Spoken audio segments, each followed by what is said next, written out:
this money will help establish the Nassau County Transportation Education Institute, a commercial driving facility at FSCJ. It will support 120 graduates each year who will earn the driving endorsements they need to get a job in the transportation industry. Grant will also help provide funding for equipment purchases and construction of 2 commercial driving pads for training. The Institute will allow students to earn certificates for commercial license Class B, which is the really big trucks that haul all the goods, as well as Class C, which is sensitive and hazardous materials. And so this will provide people with an ability to have very marketable skills. And I can tell you, if you go through this program successfully, you are going to get hired in the state of Florida and be able to be hired elsewhere if that's what you choose, because there is such a strong demand and people are willing to pay good money for people to serve this. So this is a way to expand opportunity, but it's also something that we need to do to make sure that our economy continues to remain functioning. And if you look down the road, a lot of the people who pull the very progress we've had our budget, Florida budget can be $9.7 billion.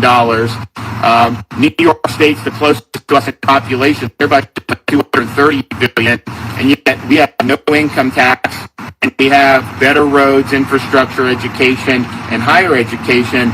But we have over $15 billion budget reserves, surplus money.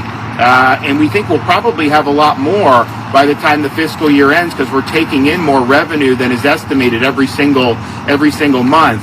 And so we are in really good shape in that regard, but we're also doing huge things.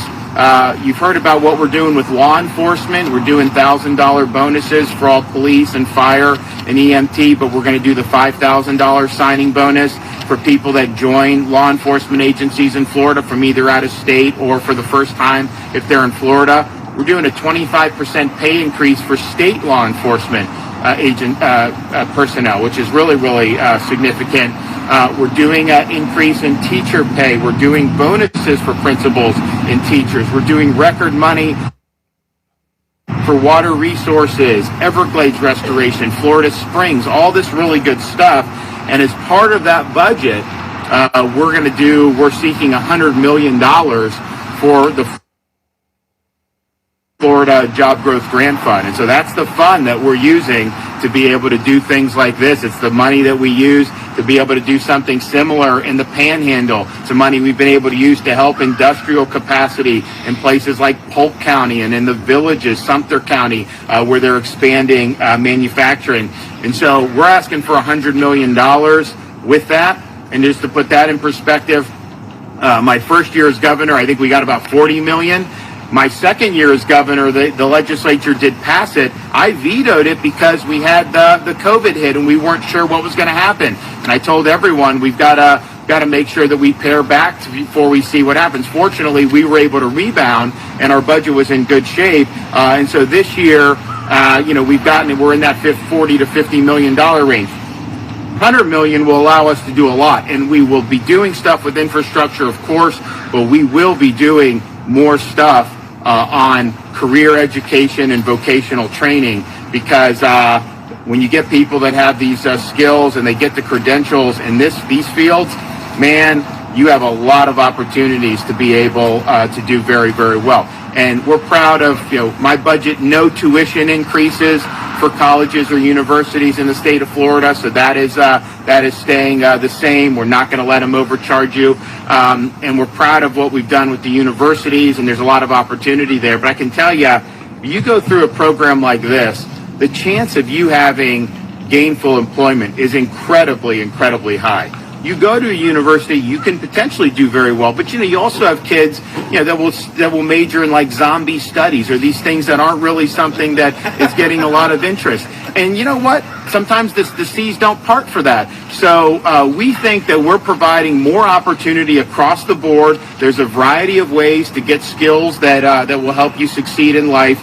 And this is something that's really, really good. So our $100 million for next budget I think can continue to have really, really positive effects. And so we're proud with what we've been able to do. And when Nassau County, FSCJ and Nassau, asked for support for this, I think that they really hit right where we want to be in terms of doing things that are going to have maximum value. So I'm going to go ahead and present the check here. We're ready to go. So where you at, man? Come on over here. So we got Mike. So there you go. Over 3.1 million smackers right here. All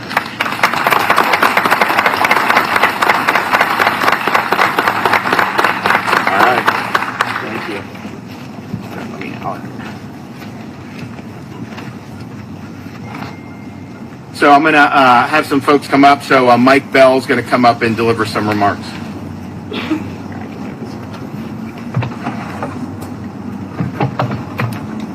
Thank you, Governor, and good morning. I'm Mike Bell. I'm the chair of the FSCJ District Board of Trustees, and it gives me great pleasure to welcome you here to the Nassau Center. On behalf of my fellow trustees and FSCJ's president, Dr. John Avendano, who unfortunately was unable to be with us today, thank you for joining us for this exciting announcement. Dr. Avendano asked me to share his apologies for not being able to attend, but he wanted to make sure I extended his heartfelt appreciation for this grant. I'd like to thank my fellow District Board of Trustee members for being here today. Trustee Laura DeBella, the Vice Chair for Nassau County, is here. Thank you, Governor DeSantis, Secretary Eagle, and Enterprise Florida for selecting our college for this remarkable grant, which will make possible the establishment of the Nassau County Transportation Education Initiative that the Governor spoke of. I'd also like to thank all of our elected officials for taking time out of your day to be here. A special thanks to our partners with the Nassau County Chamber of Commerce, our regional economic development partners, JAX USA, and the Nassau County Economic Development Board. I'd also like to thank Chancellors Kathy Hebda and Henry Mack for being so supportive of FSCJ throughout this process. I often talk about how excited I am about the tremendous growth of the communities surrounding our Nassau Center and all the opportunities it creates for the well-being and prosperity of our neighbors who live here. We're eager and excited for what this project will bring about for the college, our students, and this community we love so much. This effort includes current and future consultation with local partners like our economic development boards, the Nassau County Board of County Commissioners, CareerSource Northeast Florida, the Nassau County School District, as well as local businesses and employers such as mine, Rayonier, Schneider, Southeastern Freight Lines, and many others. Thanks to the Governor's leadership, Florida continues to create and drive economic opportunities geared to advance business and our workforce at a critical time in our history. We know there's rapidly growing need for commercial vehicle drivers. Thanks to Governor DeSantis for recognizing this need and providing this grant support that will help establish this first-of-its-kind workforce training resource right here in Nassau County that will prepare individuals to step into and excel in essential roles. I know this is a busy time for us all as this year is coming to an end, but I want to close today by sharing my appreciation for your attendance and support of this exciting new project. Thank you once again to the Florida Department of Economic Opportunity and Enterprise Florida for trusting in FSCJ and investing in Nassau County's future growth through this significant grant. I assure you we will make the most of it. We will be leveraging this grant. I hope you enjoy the remainder of the day and have a happy holiday season. Thank you. Thank you. Okay, Andre Wallace, JAX USA. Thank you, Governor. Good morning, everyone. As America's logistics center, the Jacksonville region's transportation network includes 2 deep water ports, 3 major interstates, 3 major railroads, and a diversified airport system. Due to our infrastructure and location as the westernmost point on the eastern seaboard, goods and products from the Jacksonville region can reach 98 million consumers within 1 day's drive. To meet the demands of these consumers, the strength of the trucking industry is of utmost importance to the manufacturing, logistics companies, and the Jax USA partnerships work as we try to relocate and help companies expand in our region. Regional companies like Rayonier, Wayfair, Walmart, Amazon, UPS, and others all rely on a healthy trucking industry to transport their goods. Even more specifically, the growth in e-commerce companies in our region, which rely on truck drivers, has been enormous. According to MC, a labor market data company, over the last decade, the Jacksonville MSA had the third fastest growing e-commerce employment sector in the United States, growing 260%. And with Jacksport's harbor deepening set to conclude in the upcoming year, the cargo entering our port, bringing new Panamax vessels, will increase significantly, and will need to have product distributed in a timely manner to make way for new ships. The American Trucking Association estimates that the truck driver shortage will hit a historic high this year. Having heard numerous times from our region's manufacturing and logistics partners about the challenge with the retirements in the trucking industry outpacing the number of new truck drivers entering the field, we know that this will impact Northeast Florida greatly. Currently, there are 300 jobs on our website known as findyourjax.com, which introduce real-time job opportunities for existing residents and individuals moving to our region. These are good-paying jobs, providing gainful and meaningful employment for the region's residents and individuals moving to our region. The need for career pathways to these jobs is dire as such, and we are grateful to Governor Desantis and the Department of Economic Opportunity for awarding a Florida Growth Job Grant to FSCJ for their Class A commercial driver's license program. The funding will allow the school to increase student capacity and annual graduates for its CDL courses. This is crucial, considering the student slots for the existing program that FSCJ has at its Cecil Commerce campus historically reaches capacity quickly with a wait list. The impact of a higher number of students graduating with their CDL annually will not only benefit the needs of our region's businesses, but also create opportunities for those that are underemployed as well as those that are unemployed, and that is a win-win situation for everyone for Northeast Florida. Thank you, Governor DeSantis. Okay, thank you. Okay, Chancellor Hebda. Thank you so much, Governor. And thank you for your support on and focus on workforce education programs and for setting the vision that Florida will be #1 in workforce education by the year 2030. The Florida college system is the engine that fuels local economies and changes lives, and the program that we're here celebrating today is a prime example of that. I've seen the program for truck driving at Cecil campus for this institution, and it is phenomenal. And now, true to form in our college system, the college is bringing that same opportunity here to Nassau County. We bring those opportunities to every corner and neighborhood in the state. And so we thank you. We're so grateful for this investment in the Job Growth Grant Fund. And when you think about the hundreds of students that are going to be able to be credentialed in truck driving, combined with the students we already credential every year across the state, plus programs like logistics, automation, robotics, those kinds of programs that are being offered right now, they are really fueling Florida's leadership in solving the supply chain crisis and our leadership as a global economic power. So, Governor, we cannot thank you enough for your leadership, for the collaboration among state agencies that you've brought, and it's great to be here today. Congratulations to FSCJ. Okay, Secretary of FDOT, Kevin Tebow. Good morning, and great morning to give out some money today. This is great. And it's not for zombie studies, by the way. So, you know, you heard the governor talk about the growth of this state, and we got such a diverse population that we have a lot of needs, and with the residents and the visitors that we have in the state for goods to get to market. And as the governor mentioned earlier, we were very fortunate to have the outreach that we've done on behalf of our ports. And as was mentioned earlier, we do have 2 ports close by here to help bring goods to market, and we're very, very lucky to have that. But like he mentioned, we got to get those goods off the ships and to the market. And just to give you kind of some statistics, our friends at Florida Trucking Association mentioned that, 1 in every 21 employment goes to the trucking industry here in the state. We have over 500,000 registered CDL drivers in this state. So you think about that, it's quite a bit, but it's still not enough. There is estimated that we would need close to 80,000 more truck drivers just to meet the growing demand of this state. And it's planned to grow exponentially by the end of this decade. So by positioning and being proactive like the governor's done and with this job growth grant funds, we're really getting out in front of that. So as we grow, we're making sure we're providing the workforce development needs for the state.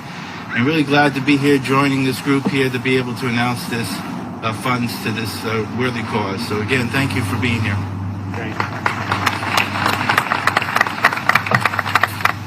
And so we think this is really important, and we need to keep have very strong logistics and transportation, and so this will make a big difference.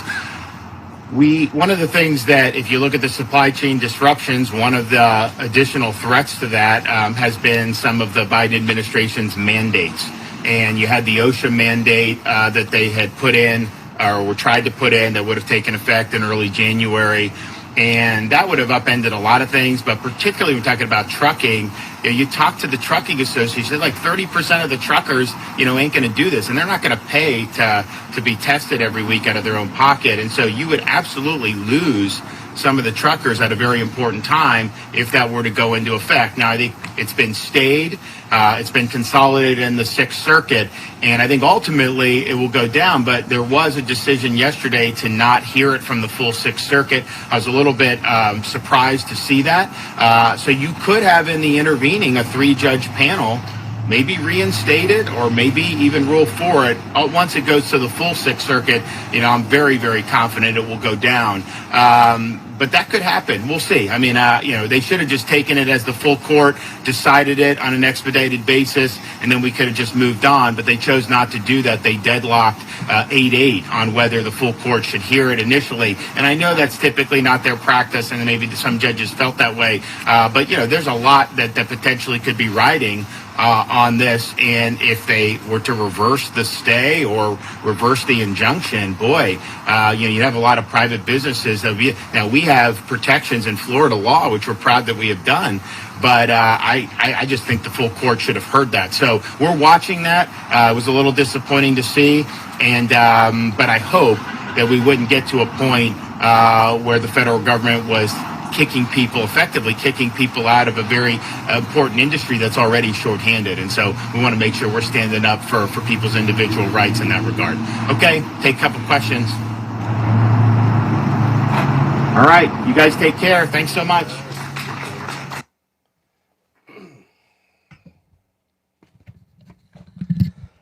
This was a super quick live. The reporters won't even try anymore. He sets up all of the microphones and the chairs, and he brings the media out to answer any question, and they don't even try anymore. It's really funny to see. And it goes right along with what was going on with the chat. I can tell, honestly, at this point, where a commenter is from by the type and flavor of cowardice that they bring to bear. Everybody who wants to say something negative about the governor, negative about Florida, you can really tell which conspiracy theory that by the conspiracy theory where they're from. The whole Navy map, the Navy, haven't you seen the Navy map? Florida's going to be underwater, blah, blah, blah, blah, blah, blah, blah. I've been hearing this, seriously, I've been hearing this going on 15 years, 16 years, 17 years, something like this. Literally since the internet, the truly high-speed internet, has made its way.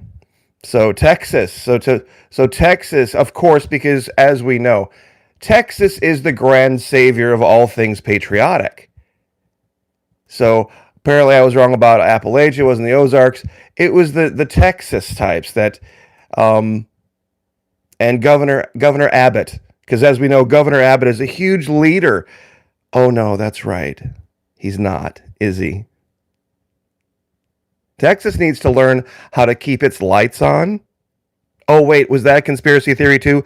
Did the evil, terrible, horrible do weapons come turn off all the lights in half your state because you didn't invest in any infrastructure? It was the DEW weapons and the aliens. Or was it Nibiru passing through? I keep forgetting which one it is. Or maybe it was something happened, it reflected off the dome over flat Earth. Was that the reason half of Texas literally couldn't keep its lights on because of one little storm? So you don't have to like my guitar picking. I haven't played guitar in I don't know how long. All those videos are very old. But every time that this channel tries to say something positive and keep people uplifted and show what the governor's doing, those who come here and come to my chat and try to bring in negative comments about Florida, I'm going to punch back. People better get used to that now. I'm not being petty. You're the one who came to my chat and brought up some ridiculous, stupid conspiracy theory about Florida being I'd move to Florida, but it's going to be underwater. I mean, do you know how dumb you sound? Really, do you know how stupid you sound? Seriously. I mean, it's almost cringe how dumb that sounds. 22 million people live here. The world comes here. The world vacations here. We have global money that's coming here while the rest of the states are going to fail. Texas is going to be one of them, by the way. Texas is going to be one of them. You mark my words. Because they don't have their financial house in order. They got a whole bunch of people who love to talk shit, but they don't have their financial house in order. That's the problem in Texas. A lot of good people there. A lot of constitutional folks there. Full disclosure, got a daughter there. And more full disclosure, what the governor was talking about here, at one time I carried a Class A CDL in the state of Florida with all of the endorsements. I had the tanker and the hazmat and the doubles and triples, and so I know what he was talking about. I truly know what the man was talking about with the shortage of truckers and how that industry is just growing and growing and growing and growing and growing. So I'm just saying there's a lot of garbage, and I'm just a little inside baseball on YouTube here. If I wanted to really make a whole bunch of money on YouTube, I would entertain these ridiculous conspiracy theories. I would do whole videos talking about, the planet that's moving through our solar system and Nibiru and flat Earth. And I would, believe me, I could get tens, if not hundreds of thousands of views by allowing that nonsense to fester. People love it. They gravitate toward it. It's moronic and it's idiot bait, but I mean, the bikini things are bad enough. And by the way, we had an event. We finally had an event. I was actually stunned when I heard this. The first member in, what is it now, a couple years, of the Trump clan to actually say something positive about Governor DeSantis. Laura Trump. Of all the Trumps out there, whether it was Don Jr. or Eric or the guy himself, or the only singular member of the Trump clan that has now come out and said something positive about DeSantis is Laura Trump by name. The first time, and I defy anyone to find any post, anything from the desk of Donald J. Trump, any post by Don Jr., any post by Eric, that mentions Governor DeSantis by name in some type of a positive light. This is the first time. And I know this is going to stun a lot of people because a lot of people are scratching their heads. How can you be for DeSantis but against Trump? It's night and day. It's night and day. If you can't see the difference between Governor DeSantis and how he governs and his priorities and the way he handles himself and the way he comports himself, and President 45, if you can't see the difference, I can't help you. I can't help you.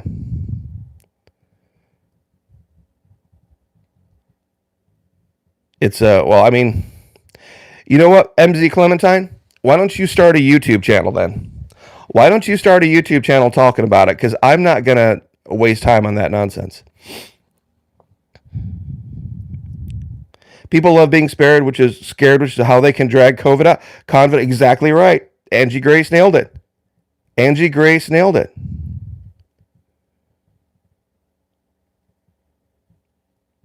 You know, it's that's perfectly exactly right. People love the scare stuff. Now, the last 2 or 3 videos I've been talking about Bitcoin, I'm not trying to scare people about it. I'm trying to counsel people.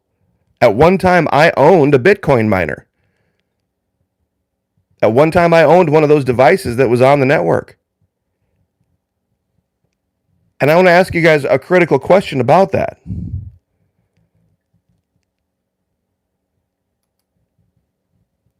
Bitcoin is one of those currencies that people have decided that they want to have in their kit of things to prepare for when shit hits the fan. A lot of people don't realize how the network works. Not only does a Bitcoin miner, do all the Bitcoin miners have to be plugged in to a fully functioning power grid for the network to work, they also have to be connected to high-speed Wi-Fi.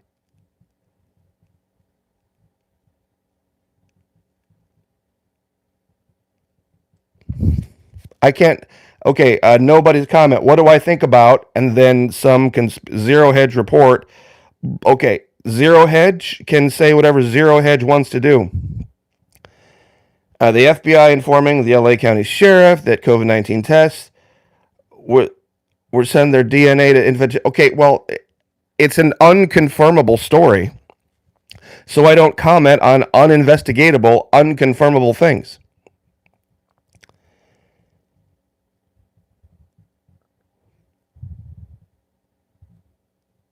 So there are things out there that, you know, websites, once again, places like Zero Hedge, they have to sell ad time too.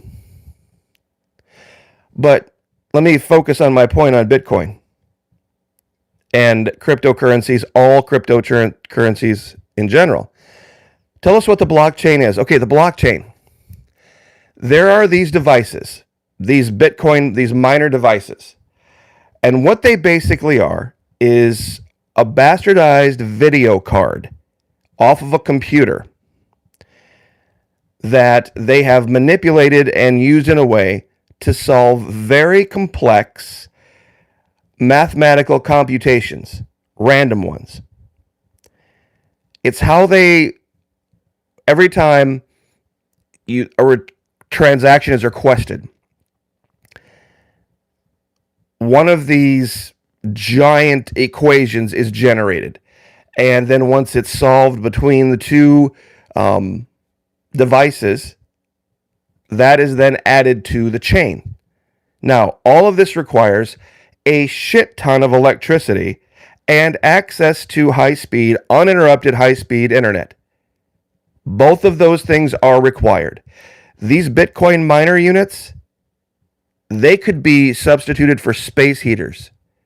They generate so much heat and they generate so much noise. They're like little electric space heaters because those little cards that are doing all of these computations get super hot and they don't last forever. They don't last forever. So you have maintenance, meaning that at some point you got to replace all those cards and they're not cheap. So if you're planning on using Bitcoin for some shit hits the fan event, it's going to have to be a shit hits the fan event where you have access to uninterrupted high-speed Wi-Fi and you have access to an uninterrupted power grid.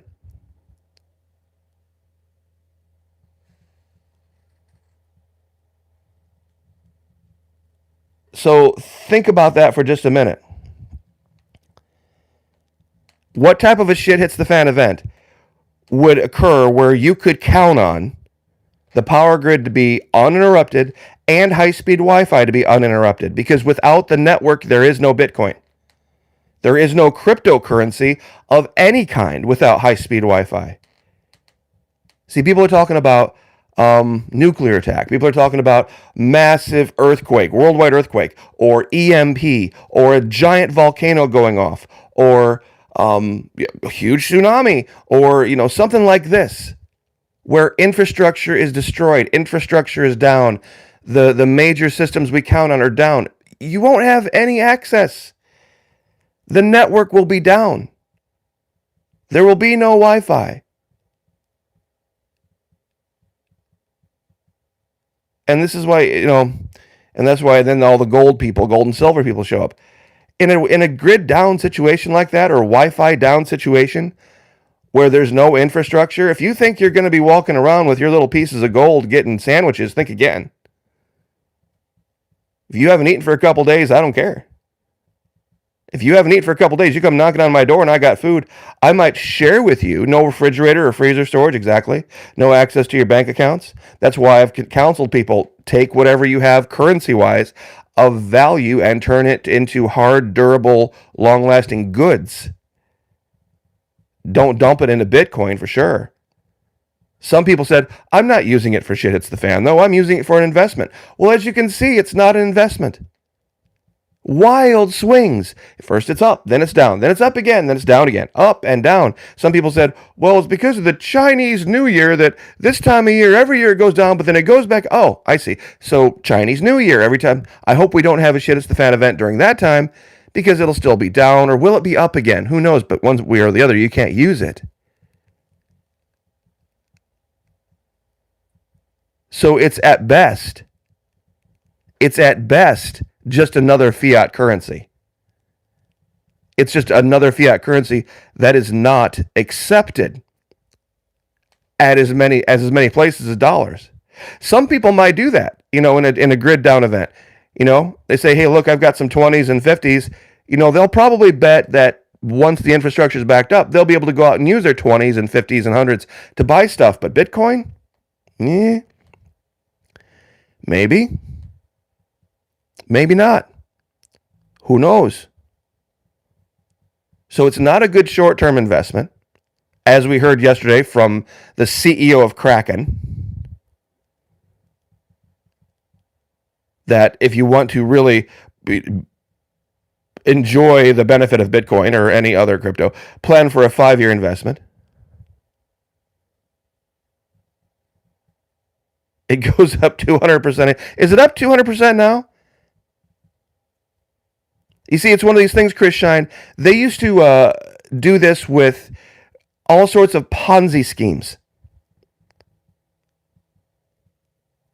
This is what they do. They go out and they get new good money to toss after bad.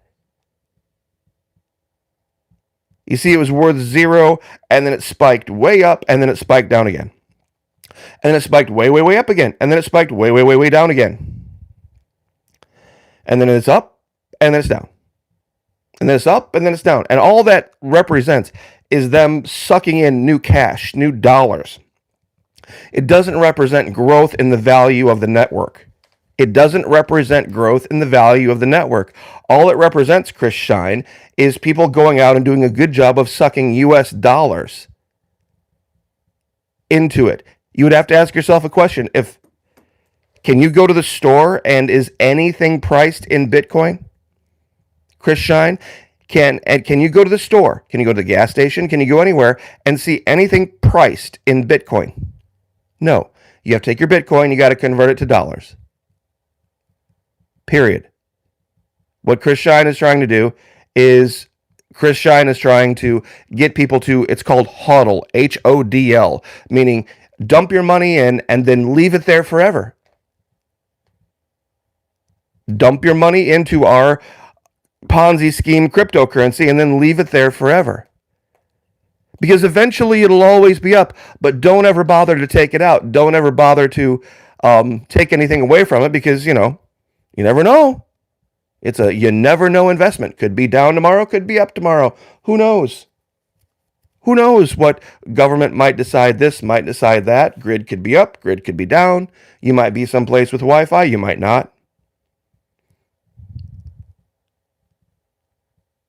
You see, there were guys that went door to door selling this exact kind of crap back in the 60s, and older folks will remember this, 60s and 70s and 80s, people selling this same bullshit. Amway was a better investment than this is. Who remembers Amway? So, yes, there are some people, Chris, that initially when they get in, they make a bunch of money. And then they tell everybody else, you too can make a bunch of money. Wrong. There are people that got in early. And they snookered a bunch of people into dumping dollars and dumping currencies around the world into it. And yeah, and they made money hand over fist. There are a few people that do. There are a few, in every Ponzi scheme, there are a few people who make money.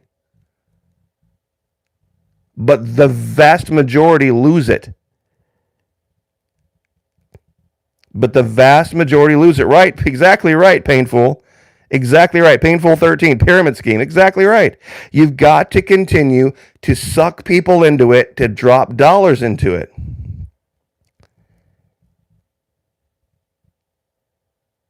There were all sorts of schemes in the 70s. Art. Who remembers rainbow vacuum cleaners? Who remembers rainbow vacuum cleaners? The vacuum cleaner where you put a little tub of water in to the bottom of the vacuum cleaner. And then as you swept, the dirt got trapped in the water. And they were charging thousands of dollars for these things. They were charging... You would have to make monthly payments on your vacuum cleaner because they could pour out a little tub of dirty water. They get the housewife to sign a deal with the devil. Exactly right, Jeff. This is exactly the same thing as Bitcoin. Exactly the same thing. Exactly the same thing. So, but this, I tell you what, and what made me think about this is the scam artists that the Trumps do this. The Trumps are the biggest scam artists in the world. And I think this is why finally, you see, Laura Trump has a little kid. Laura Trump has a little baby daughter. And those who have kids are now kind of worrying a little bit. Kayleigh McEnany is another one, the spokesperson for the Trump administration. She's got a little one. Her daughter and Laura Trump's daughter are about the same age. And like I said, this is the first member, including Trump himself, who by name has finally acknowledged the leadership of Governor DeSantis. And it was based on yesterday's press conference that, banned critical race theory in schools. I don't think it's a coincidence because she's thinking, my kid's going to be in school in 2 and 3 and 4 and 5 years.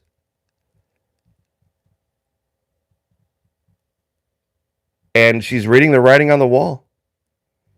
That state governance matters. That state governors can get things done that presidents can't. And this is what it's all about. I really do. I hope Texas steps up. I hope they get rid of their rhino governor. I hope Arkansas gets rid of their rhino governor. I hope Tennessee gets rid of their rhino governor. I hope a lot of these southern states wake up and realize, hey, if it's going to get fixed, we can't wait until 2024 to do it. If it's going to get fixed, we can't wait. We cannot wait until 2024 to do it. We have to do it now. We have to do it in our state. It has to be our mayors, our sheriffs, our governors, our town councils, our school boards. It has to be that. Nothing else is going to get the job done. Nothing else is going to get the job done, and nothing important happens in 2024. Nothing important happens. So, anyway, vote 2022, exactly right. I'll leave that there. We got a lot to talk about. I know for the last 3 days I've talked about Bitcoin. there are other topics to talk about for sure, but I made my warning, and I know we're getting close to Christmas here, and there are a lot of retailers out there doing their very, very best to drive people to buy stuff, and people just aren't. People aren't. And they put all their eggs, these big retailers, they put all their eggs in this basket. They put all of their eggs in this basket, and if they don't make money in the next week or two, what's going to happen after the first of the year across the vast swath of the northern part of this continent is going to be Armageddon-like.